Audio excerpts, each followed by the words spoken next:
Imagine standing in a bleak, desolate marshland, the wind rushing past you like a ghostly whisper. The ground beneath your feet is damp and uneven, the cold seeping through your shoes as the air fills with the earthy scent of wet grass and stagnant water. Shadows stretch across the barren expanse, where the skeletal remains of leafless trees claw at the grey overcast sky. In the distance, the mournful cry of a lone bird echoes, mingling with the rustling reeds and the relentless howl of the wind. Every step feels heavy, every sound amplified, as if the marsh is alive with unseen presences. This is the world Charles Dickens invites us into in the opening of Great Expectations. A scene so vivid that you can almost feel its haunting stillness settling over you. So what is imagery? Imagery uses descriptive language that appeals to our senses: sight, sound, smell, touch, and taste. It's like a bridge connecting us to the story, creating a vivid picture. There are several types of imagery. Visual imagery appeals to sight, helping us to see the world of the story. Auditory imagery appeals to hearing, immersing us in sounds. Tactile imagery appeals to touch, connecting us to textures and physical sensations. Olfactory imagery appeals to smell, often evoking strong memories or emotions. And gustatory imagery appeals to taste, giving us a sensory experience of flavors. In the opening scene of Charles Dickens' Great Expectations, Pip, our young protagonist, paints a vivid picture of the desolate marshes surrounding his home. He describes the dark, flat wilderness beyond the churchyard, intersected with dikes and mounds and gates, with scattered cattle feeding on it, was the marshes, and the low leaden line beyond was the river, and the distant savage lair from which the wind was rushing was the sea. This opening scene is a masterclass in imagery, and today we'll uncover how Dickens, along with other authors like Emily Dickinson and Harper Lee, use this technique to bring their stories to life. We'll also test your knowledge with a quick quiz, so stay tuned. Now let's dive deeper into the example from Great Expectations to see how imagery works. Notice how Dickens masterfully employs imagery here.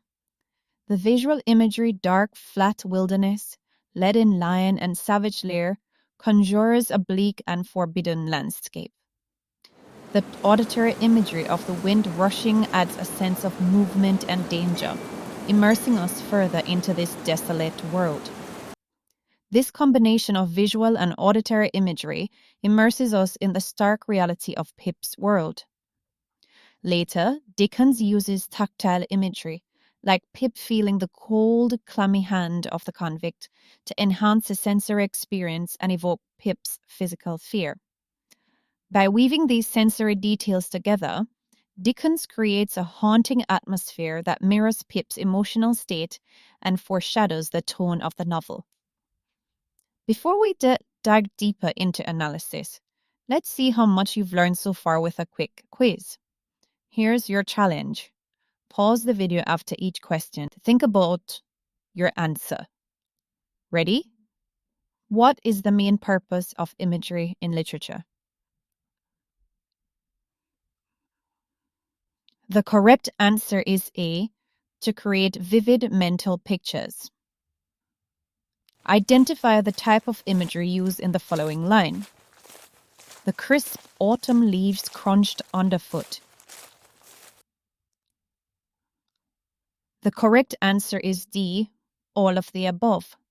This line combines visual, auditory, and tactile imagery to create a rich sensory experience. Let's explore another example of imagery from Emily Dickinson's poem Hope.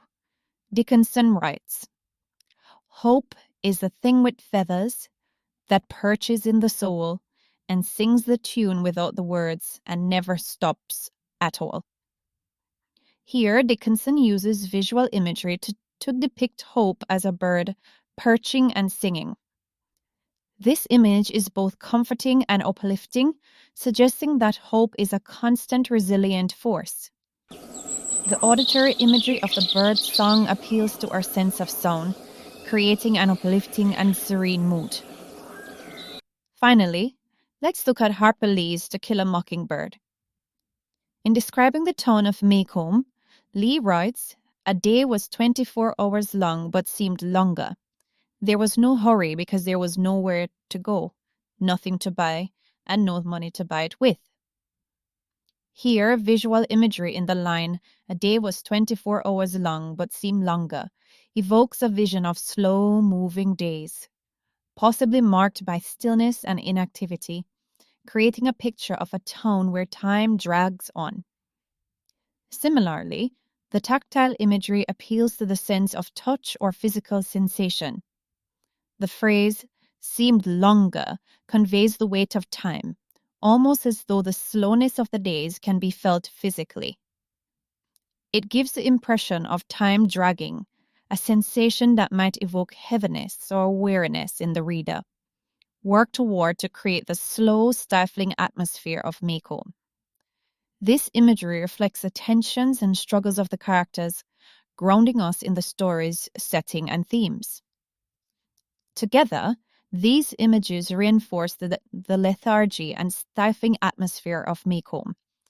The slow pace of life and lack of opportunities reflect the broader societal stagnation and cultural tensions in the tone which underpin the novel's themes. Imagery breathes life into stories. From Dickens' haunting marshes to Dickinson's hopeful bird and Lee's southern tone, this literary device connects us deeply to the world of the text. Now it's your turn. Analyze a passage from a story or poem using the types of imagery we discussed today, and share your thoughts in the comments. Don't forget to subscribe for more literary adventures. Let's continue exploring the beauty and power of literature together.